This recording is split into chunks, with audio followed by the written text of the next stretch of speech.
బండి ప్రాపర్టీ అండి. ఇది మియాపూర్ ఎక్స్ రోడ్కి 1 కిలోమీటర్ డిస్టెన్స్లో జేపీ నగర్ అండి. జేపీ నగర్లో ఉందండి ఈ హౌస్.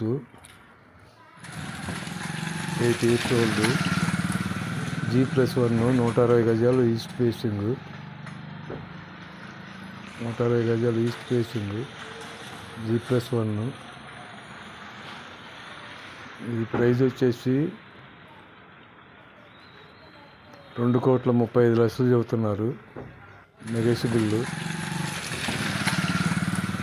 ప్రైస్ వచ్చేసి 2,35,00,000 చెబుతున్నారు. 160 గజాలు, G+1, ఈస్ట్ ఫేసింగ్.